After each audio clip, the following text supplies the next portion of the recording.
points. Chelsea Tosunsia 13. Heart of Lions Tosun 11 points. Bechem United Etosun 10 points. Vision FC Etosun 10 points. Insuatama Tosudu 10 points. Carola Tosudu Bako 9 points. Hatchefok Tosudu 9 points. Young Apostles Tosudu 9 points. Holy Stars Tosudu 9. Omo 8 points. Accra Lions Etosudu 7 points. Diana Stars Etosudu 7 points. Dreams FC Etosudu Omo 4 points. Na Legon Cities almost will game back home. Omo Etosudu what Omo Chatokra. Omo just 2 points. Now after the game, Anna Hatchefok head coach Abubakar Watara call on the supporters and say still ohia omo montaneti na ade no a process bi no omo nam enche bia bibia ebe fine. From 1, 2, 3 goals you can score. One goal you can't score it. It's just individual error. Mistake. Okay. Yes. So what should we expect from your next match, coach? Well, every match we expect to win the 3 points. But this today match we lost 3 points. Like we are home. Yes, because I know that once we are playing at home, we are going to win. But any message to your supporters, the fans? Well, the process is continual. You know, when you lost 1, you lost 2, you lost 3, the supporters starting fed up. But the only thing we can tell them to continue to support us because it's the process. Hey, Hatchefok head coach Abubakar Watara and our training can now Kwasedu. Hey, see you. Edema Go Stars. Omo and a che Hatchefok Nura Shomo. A one kind of now run up on the boys in Abaso. Or say dear, Obitimaka say. The team no Go Stars Omo the best team in Ghana. The worst of Kwasedu. Guys, good evening. Good evening. Go Stars. Yeah, funny say. Then now here to right. After that, and I'm so much happy. Say, yeah, about coach for Pamos on the account. Dress and nothing now. First half, no Kaze, will be the first. Second half, the same thing. Remember saying. Apart from one of that, every adolescent you are personally happy about yourself. And that is why me, Bekacha was there. Each of you must be proud saying, we are wearing what? Very good as what? We are currently what? The best club in Ghana. Yeah, number one. Yeah. And I work here last year, double aware, young Musulo, never a different trust. Leg the class we are fighting for the leg until we got 34. Sharp, and well done. Yes, Akwasedu, see you. Edema Go Stars, or say on Castle League no maji, no more Bakua. So, League no, Ebana we boss, say, dear. The team no omoye the best in Ghana. What are they doing?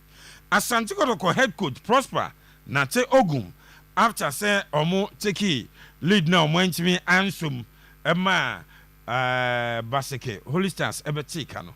Ura no ekasa wose nani anye resource and mranche no edema nemum so bia bo say one go project no enche bia ebeba na wie. It's not the result we expected, but then that's what we have. We just have to make do with it, go back and focus on our next game. We played well. We had some control in certain segments within the game, especially in the first half and in the middle of the park. We had some control, and that gave us the opportunity to show a lot of creativity, especially up front, and create some chances. I think on the whole, in terms of how we played well. Coach, 1 goal, 1 project. After match day 7, Kotoko about 7 games. Still, Kotoko to me edge 2 goals. Adinta.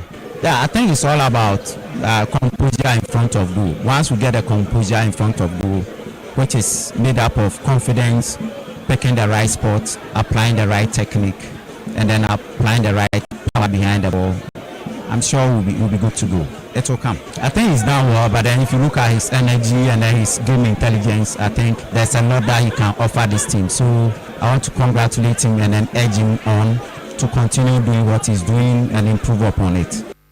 Or say it will come. When is it going to come? Yeah, change. So we are live at Akoma 87.9 FM. Yes, if you did discussions in the mum for no kai say enter me becheska. I need to dial star 439 hash. Star 439 hash. Nafi wabo number 6 no. We send it 6 now. Represent Akoma FM. Ebe bisa wo to send back be a 5 cities. Nafi o dia so dodo na wo to no. Now they are so back be a 5 Ghana enter me the draw no. Ebe bremo. Week 8 of the Ghana Premier League games are a basso no. Baima, Mamisha say influence. Young say Asante Kotoko. A taking lead no more into me and hold on. Had to folk. As an answer, the Nanka near my yard to Momo last 5 games. Ne kuyi. And now on Montenefie.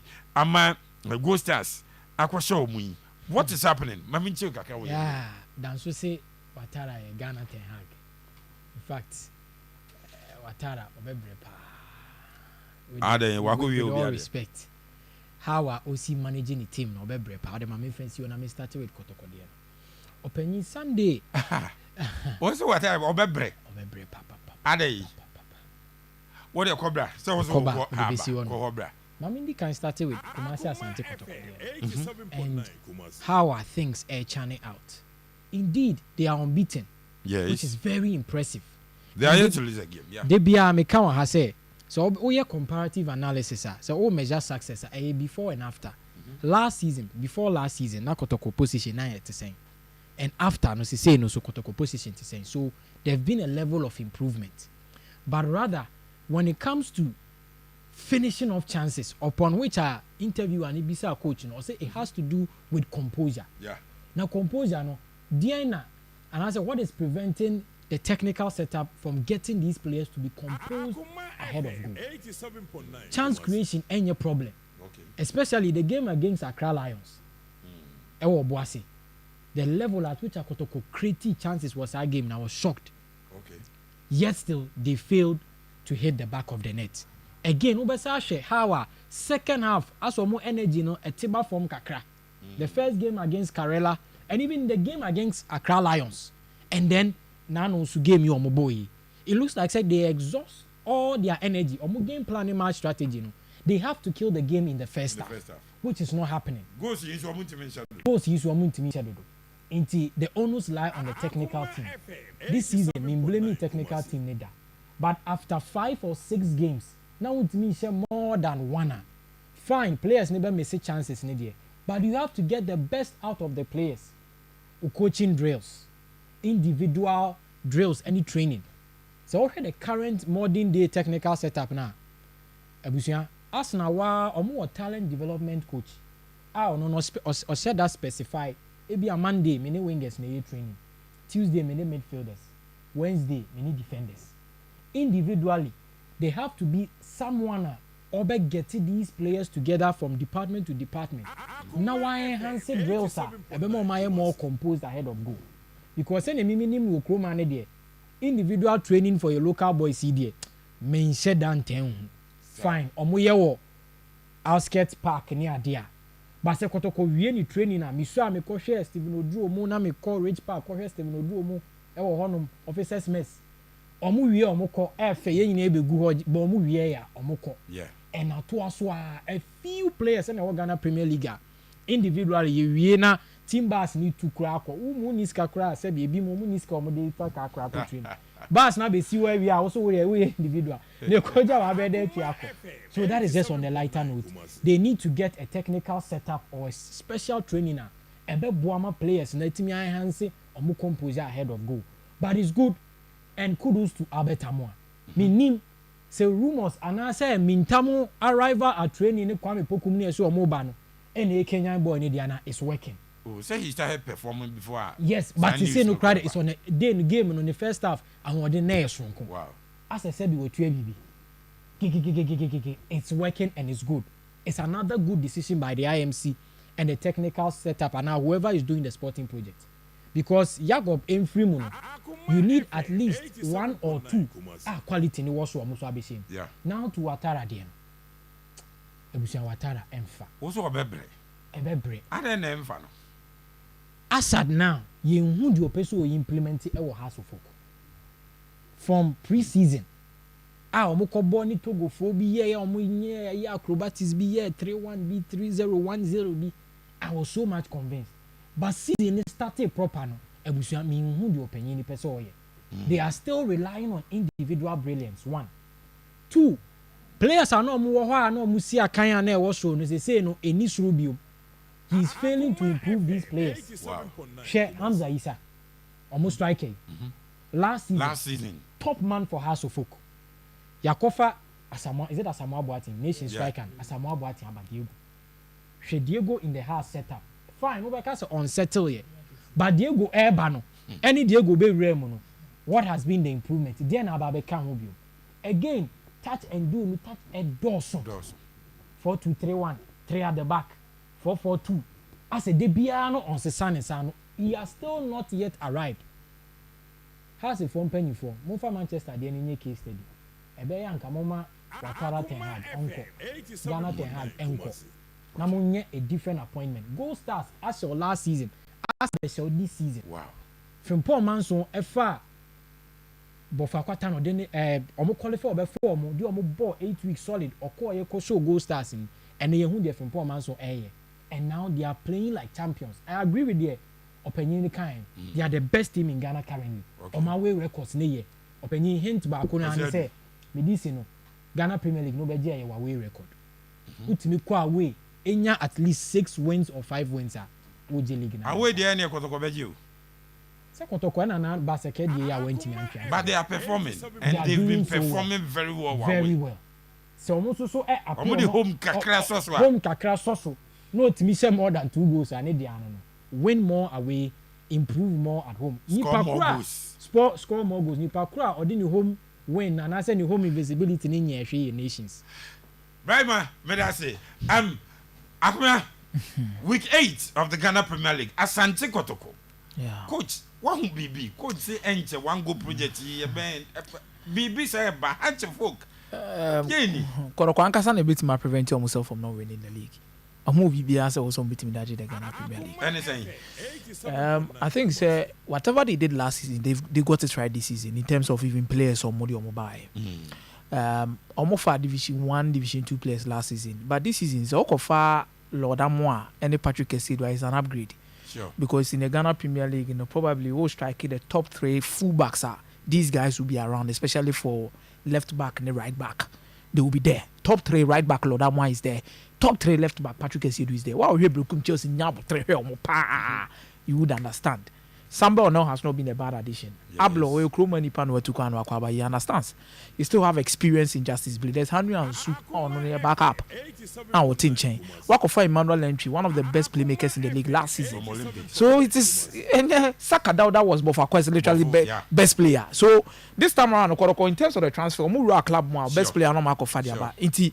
Sasa na nanka omona so muyo na nan so mo kofa division 1 no the issue here says so obia fruit we say ya o panimu no ni kwa say bia ofro the same because bia kwa be fa so abefo na kora fa won temhwe ba wo fa abete ahwe umuodu ebetimi kura sanity it is obia bia it doesn't mean say also koye dey usu koye bi and I think it worked well for them but the first 2 or 3 games no na they are quite relaxed for them because there was a need for cohesion. Most of the players naba fresh. And also one bomb who and son of what pick up. But I'm not picking up by things I'm realizing is a Kotoko free 75th minute to in yes. They need to work on their physical training. Okay. Also stamina sem. And sometimes in changes of motor in game changes in the beyond ma. Shadamfa. Because we check here against Omone Young Apostles. Young Apostles, yes, I say first 10 minutes. Young Apostles will give the part to be 15 minutes. And one go because of pick it up. And dominate ya Muba second half and Chebiana, Emmanuel entry take and after 75 minutes, no one's at the back. Young Apostles could have won that game. Omunya me and you chance be a boy chapo any more than 9 born and I'm baby. Brekum Chelsea ni Kotoko. Kotoko ne share first goal hwe time abrekum Chelsea bete ka no wow Kotoko ba bebo atia efie oba be share insu atreman wa wo hwe insu atreman game ni bibia free 75th minute sa Abdurrahman asia so je ni so wow omo pre ball ne bo pressure sa ewie ni the point na Kotoko de 1-0 ni call Kotoko 3 games no mu win to aso ni nyina from the 75th minute they were struggling against Samatex cra no the same thing from 70 Retama Hilary Adabo ni Solomon Eje beji vivi ni boss na sa akoda ne de em say Samatex or Co United for most sometimes can san fan komo mo onimo no bo too much said your bed dani game no wo boase ne Hilary be jira mu bed dani omo ho no and also the same thing then Kotoko goes to Baseke. The same thing happens from 75th minute. Kotoko Asabe consider late goal. wow That means out of the 4 goals, 3 goals now Kotoko concede no. Emu mienu Baseke have getting to the latter part. It's either or share first goal in term. Young Apostle share in term. It is stamina and changes. Kotoko needs to work on it. In team menu oya no abre. Chedwamna oya no abre. Ni etwi form fifi honum sa na Emmanuel entry no abre. You see, Anna sometimes no minim say on the physical me to me say physical training no they need to up it a little bit. okay They need to up it a little bit. On the team ankasa wo hia physical training ankasa. Team ankasa there is nothing negative about adrenaline ntia so ebisu bia wo mo. They are doing well. We start Ghana Premier League now one game in hand na 15 points. So bo ba ko na Lagos City so na ba ko bo. Lagos City is the enye obi ntina ba bi nka say enye hu 7 matches or more 2 points or mu team ni o matonton bebre na akọ dia aka no so kra na akatwa kra de ma motivation be no mo de bobo no nti unya nu ni hyemu a wa pick 18 points baby any go stars so that but this is a baby any go stars team without Stephen Owusu Banahene yes any apia Makati na her results o munya Frimpong man so ade okoye wo bofa kwan it means it was not a fluke sure internal confusion na that is it internal conflict no munya obofa kwa and the conference asem wo nyina de baaye yankofa assistant coach wemra yankofa wema na the confusion be see team nim a mo de call relegation for player webo and for wembo but this is a goal stars team they've been able to discipline o makasa ho say enye din no ho de babo no one the CEO Kosia do ya adwen say currently omo the best team in Ghana oh for now no mo top league in there I will say yes yeah wa that top bia na we the best okay yes per the results o makonya wa ko fa 1 point wo ho o mako fa 1 point wo Sama Boy they are o mako fa 3 points or House of Folk they are literally picking up good so I will agree with them I would have difficult grounds. Sure. Sama Boy pani hona. Also monka so mo league but I think they will need to be they need to be calm. They need to be calm and work things out bit by bit. Anna o check the companies now mo buy company owned clubs no mo buy na so mo na ya ka achiri. Samatex but Samatex abeji league. Omo budget Samatex. They do am so ala. They need to. So that's all. James week 8 of the Ghana Premier League games, you know. Hans, coach, see what here time. Last season, me Madam Fubi or Coach or Western Region or qualify the team to come to the league. It's your mobile and you say you could be a war memorial on baby Carella for Basaka for Ebono. Mibusan said. I don't know when to man qualify ma the me say park no boss ball enya papa but no create na me fa mani hu ye na Kotoko ko we Kabiru me so fa video no to suma me Kotoko ko we o me ne Basaka ko boy me hu na me say hey aden e wusu we yan fa mo bo yakoye inspection wo ho agye ho na me ba no ye wo body ye man form mo ko inspect we ji tum e wusu problem no ko o kan so e wusu ba bia agree no e che say ho na de na say kra de new carpet atare ho enti ho na basoro enti according to pole ho na bumping enti ko ni duru ho na ehuri e wusu ya EBS ye Premier League na asem na ye kan yo e wusu ya Premier League asem na ye kan hwade a ye de professional footballers ko gina aso se omo ball ye ha boys no wow ye ha mo ye ebusu ye ha boys no Yeah, the professional football Premier League players are going now. We also some mobile. I say Chaba TV we are seeing we. It was your born the way one and the phone be Chama yes how because any serious ABN or over chance I do so we go TV so. It was your park Kotoko Bobo. Aha. Wow. Oh, massa, young kind of crunch and will chroma club licensing board for some when man mutiminya and yamunya because what you have to media. Ne, ebusia hwe baby a on baby greenness honi honde na sai kura o na sai kura na de bi atare ho na sai kura according to me people say park na nkasa ogina so na epaw waso ogina so na epaw and wa hwe bo no bia so mugidi se sa de no be hu o de ko na eto ba ebusia ye mobo we say so Kotoko for my idea 11 my e park we so my idea because Holy Stars for no oswa no mo wabusia training ni bibia ha no mo ye no se na be ya omo betimi akokwa park no so ho no mo tesa enti Kotoko my idea because pitch no se bi enya papa ba kokora now to Accra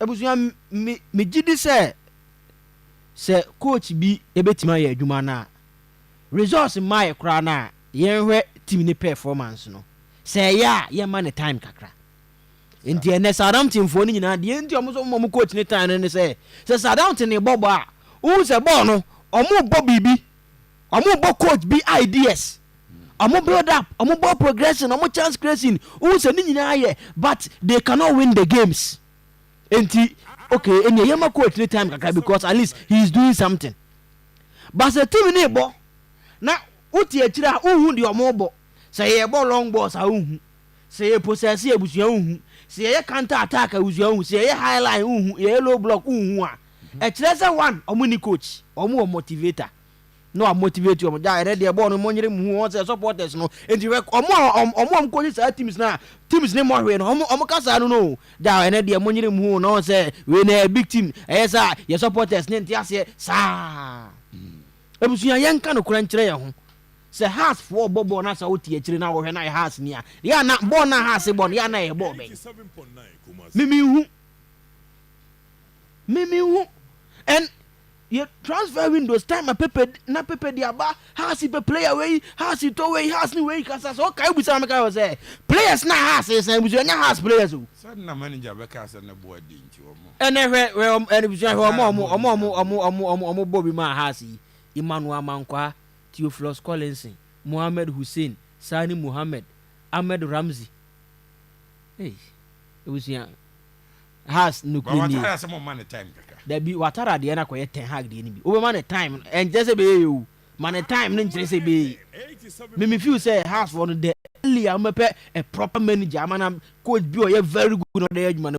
I better because Watara born now all born.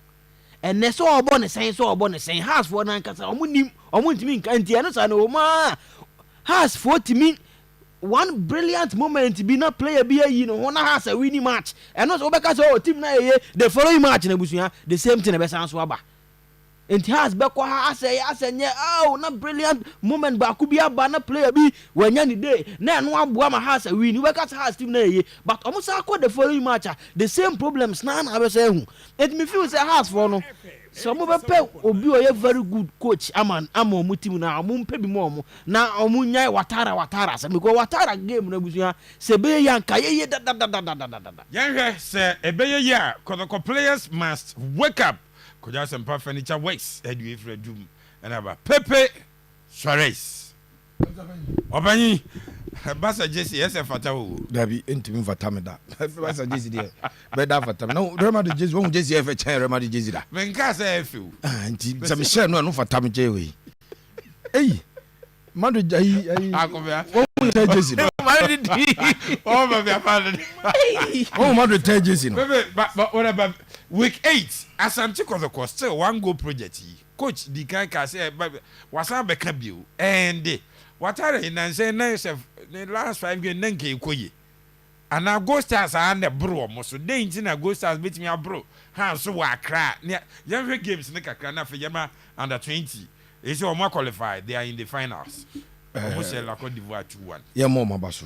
Coach, no. Ghana will be playing Nigeria. So they say the most important thing is African Youth Championship. Ghana qualified. Yes. and your corner say yetimi place Egypt in 4 no yetimi can 4 no ho then Chelsea be kwa pim or the World Cup which yedi kan yajibi da nti good for under 20s and so ma qualify.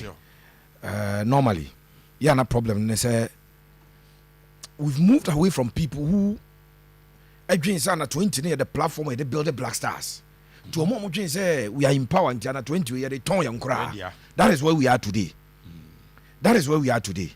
Under 20 they no credit teams or more Europe or more scouting no under 20 in crown more pom, especially in Africa. They feel that we go to African player already 23 24 for 3-4 years kind of age in order that it's under 20 near war 17 18 no other 3 count one just a bit much by 24 you start playing for them when they are interested in that. But unfortunately and now more we are born into under 20 list na clear we young apostles because former ESCO member Animado we still believe no when your dreams no when your vision sa one go for no masisa no kwase benab no kwase me say Ghana for nkra no beyond omo form no bebre benim bo no pa na ben kofi mo na dwene omo de born they were thinking about the future of Ghana not enuntina sa Ghana squad na ya chance say ya call New Zealand 99 and pay for decided some drop some players and Ghana for bufui I mean call New Zealand 99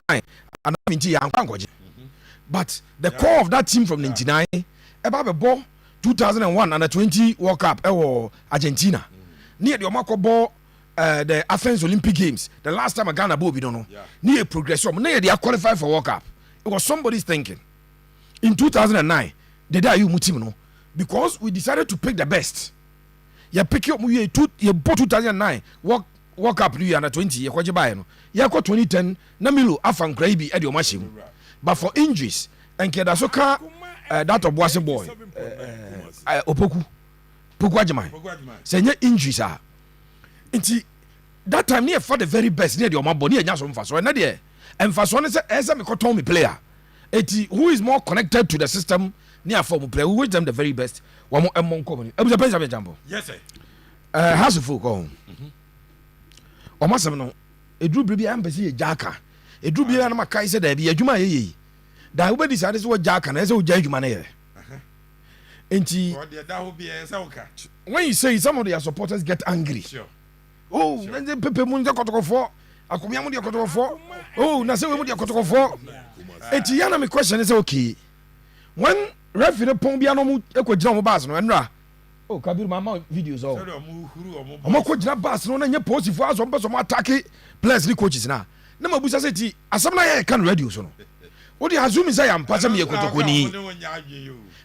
ni but asam na me kan no e ade a e ye no kura be boa hasofo kana e hona ya na busa panyi difficult ni ono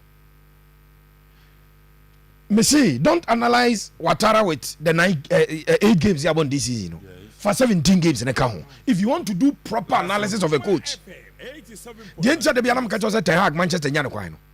The ochire first season. Na second season or the be chire. Na third season the oye na chire say he's not improving the ono ankasa be no. And yet timi nyagide o musa.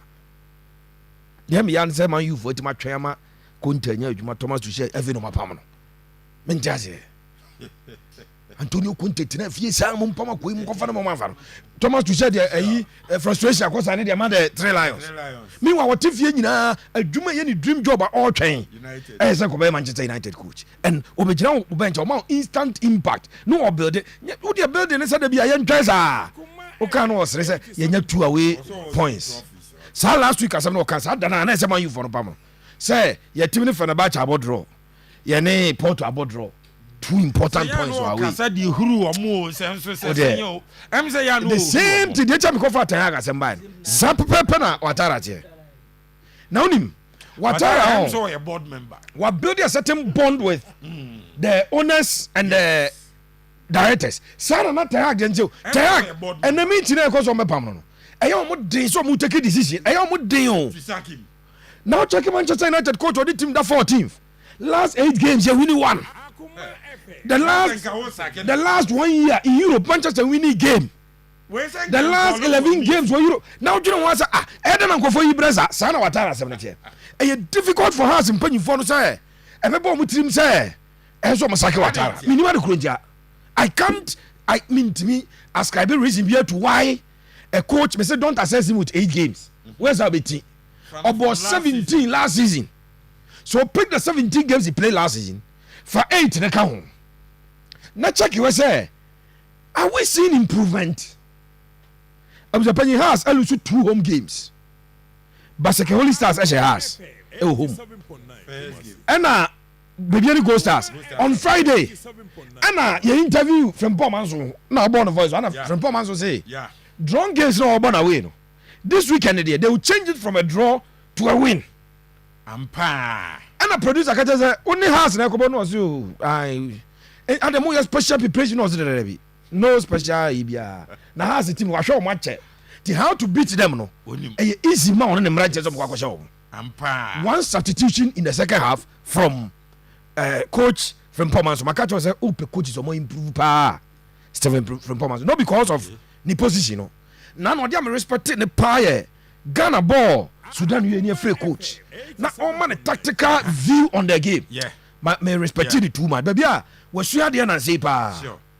Mr. Nkanen coaches no your born game na buso mo oh nyame adom we say de nyame na wo say ya ba nyina nyame adom na nyame boa na je nyame ya adom no aka nyame sa omo nyina evangelist and the Ghanaian coaches na kire say from Pomanso say in a game no about one striker or realize say nyame ho na nyame adom edi kan no what buso say coach tactically say na musi approach coach edi kan emphasis na nyame na ye na nyame ase na no na nyame ase wa yebole eju ba say Pep Guardiola omuni nyame na la ko me ko the possibility of what you no mamu of foot be mo ko heaven e che yen ahu kire here wo mu ya you need to do certain things to survive but omu oh enye dey oh say o hwe ne edi kan me say Ghanaian player ni coach wo bi sana sama edi kan fast na mfa nyame na on say before the season no ye bompa e che nyame say obema elak and then so nyame adom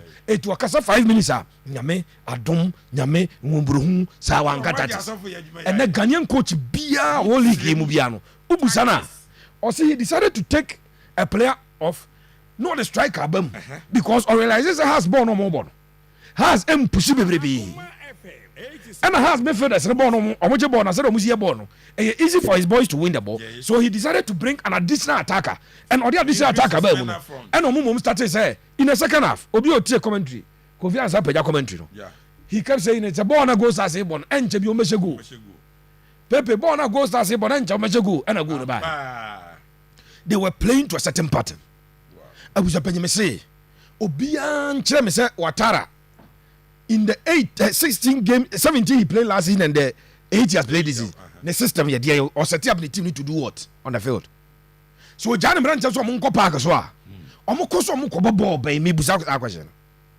on far bibia ma say na has ball no tinano has enya sa win bi omunya o later na one omo share no was stadium ya Lagos stadium no Emma Dano ai Sani Bechem United. Da binya Bechem dia no. After Bechem dia, almost Bechem 2 ne wa Accra City. Omo ko share. Young American. Young Apostles. That game, the Young Apostles game. Yeah. Who said that 2 goals in yana ne contribution count. Accra ne jib ball drift ko say no yi dia ba. In fact second goal no the winning game no. O jib ball no o twin jigina so a twin ma. Hamza Isa take no lay pass. Eye den ya wo ball Accra o ye brilliant. E wo mu a obenya sa moment re ba ko. But you need coaching for that Accra to be consistent. Unya coaching. For us, I didn't know. Said we set up team no. So person obo has on VVR.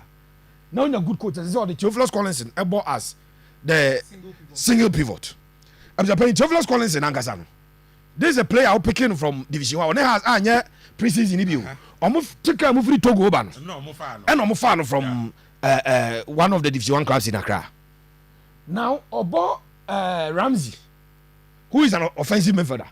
No about Hussein Mohamed. No about Sani Mohamed. Omu nyina no attacking intent. Yeah. And Tadi Afren Pomanso here and say, Omu number 6 no dey number 8 ejina no so. And no e busy and a wings no in the second half. And one somebody ball no kwaba sa. Me expect a reaction from us for coach no one react ye bobo no we say e lack ye nya lack and for say anya say no kwasem say Japan he's not improving the house team now one hwe ya oh Mr. O sa process no tie sa process no Napoli team no last season go mo we and mo fa Antonio Conte ba no say process only the league no lose match in the last 9 games abo and the process go na na mi busa o say process no Hans Flick be fa Barcelona team no last season na Xavi akasa say process ohia players bi enfa man no and we share supporters no katom say wa we are Barca supporter wa dwere o say Barcelona team we bet ma compete in the next 1 year or 2 no forget it sa some no kan sa na enka yi pam na wasan ka say o man bo season na wi and na coach for aba and na coach ne buy no still Marc Casado we nya say Marc Bara pepra nko gira mu bi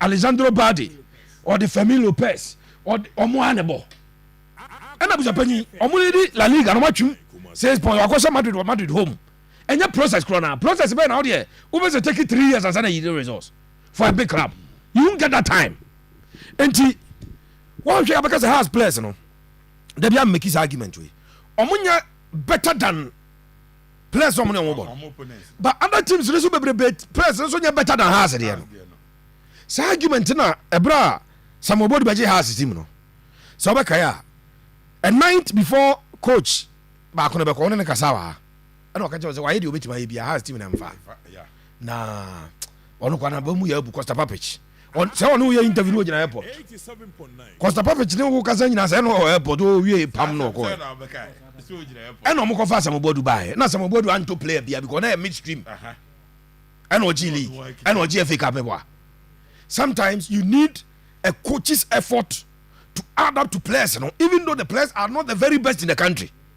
But the Watara and the Abuzapen on adding she to has it, you know. Prosper Nate Ugum. Medical actually at the start of the program say, so about 3-5-2. Abuzapen no question me say, Yan show be, but say when ya players are extremely good on the wings are also in Shabby. 87.9.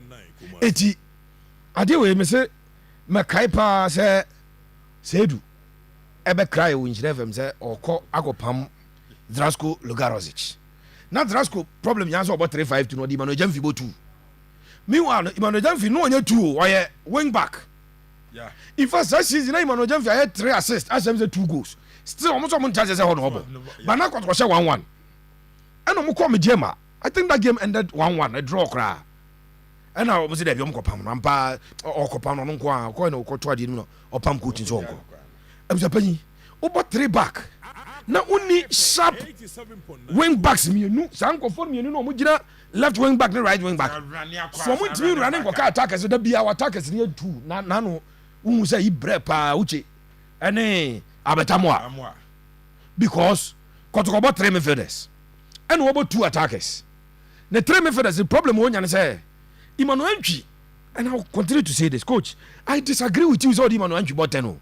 You limit his ability when you play him as a number 10. When he plays as a 6, or yeah, you want more. Sorry, as an 8. Open as an 8, or more control, or more direction. And you need the creativity of Baba Yaya. As a Baba Yaya, control 10. Emmanuel Ntwi, about 8. One of the team, and as a Tinedu, about 6. There can be creativity in the team. Where there? Adena flat. It is a striker tonight me am falling deep. I'm a jibo ni bi am fire rani ankwa. And obi o hwe game ni bia nra ekwan abetamo afa so hwe goal. Ebuza panyi. Sa wo hwe abetamo a won. Unim say the first full season a washa ase. Oh, okay. Abetamo a no obo asuom kwa bibre. The second round of the season Olympics ekofa na ba oli. And obo second round o share 5 goals, 4 assists, 9 goals involvement last season. And I could start the full season at the Kotoko. What about 7 games or 4 goals? No question, say, so a player only more surpriser, Kwashabrosa. Senka in a game, the Memphis must setting up 3-4 times. Or 2 goals in a game. Okay. Because the goals no shedding nano, or no create for super jump on no try, bono. Nano mu go your question first game no the share or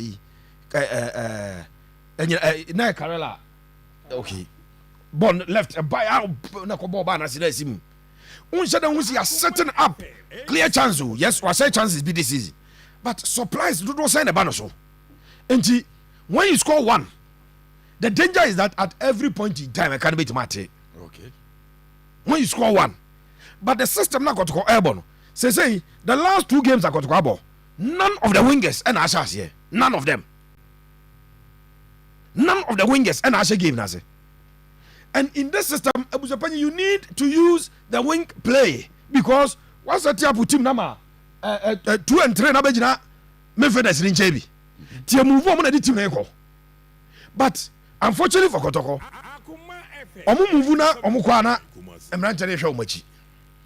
Ntia omu ye fast ebechiri.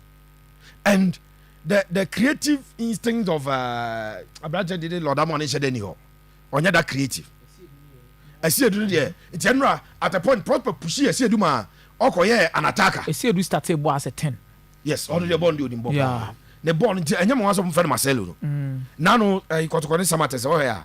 Sabon or picky ball or dribble Samates play any film ground or Tamwa. Abetamwa the ball to him. It will not to me as Edgeman. Now 3 center backs no as Fredia Covano.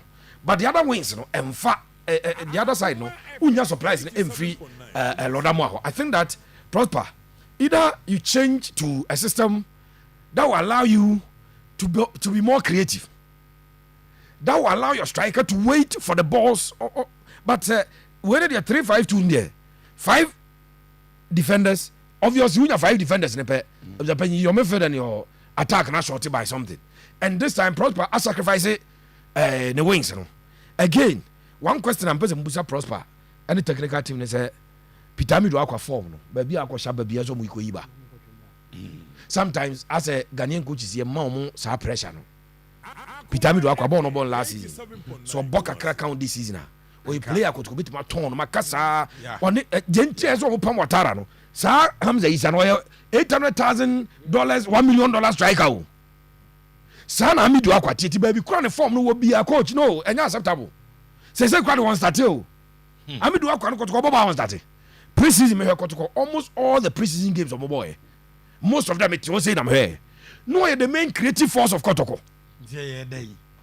And now no Dauda Saka form ne pick after say onya waist injury or both 2 games. Now Dauda Saka last game or boy Kotoko near Accra Lions. After the 2 games on chance here. It's yes how can you play game without a winger? No jai awuchene abetamo nkwa anymore. Mr. Sobo was game Libya. Uya and Mazut was number 10. Yes. Uya and number 10 who will give one pass. How can I tell you? I was go. We are born. It should be over. To discussion, me interested. 3 back in your problem. No, it can never be the problem. It can never be the problem. But the main issue is about say, or they Emmanuel entry about 8. Who bet more with the 3-4-3? Oh, maybe because the 3-4-3 no. Ubenya one spearhead in Abetamwa. You can still use Pitami and still use Saka as your 3 wingers. Yes. About fullbacks no crowd that's so that means you can double up, especially on the wings with these players. Whether attack or defending. Then you have your 2 midfielders, back your creativity, back your destroyer. I think sir in team menu your destroyer to say the way Tinedu ACT because Tinedu for Legon cities. Me say that bisa pakwa sifa ben say tama no mo say check up and say Tinedu the quality say oba Kotoko ni ade ade also no nyoma mienu no ya ade one tackling 2 passing. Then you have Emmanuel and Chobeti ma control the game no fifi. These 2 can do the job for you.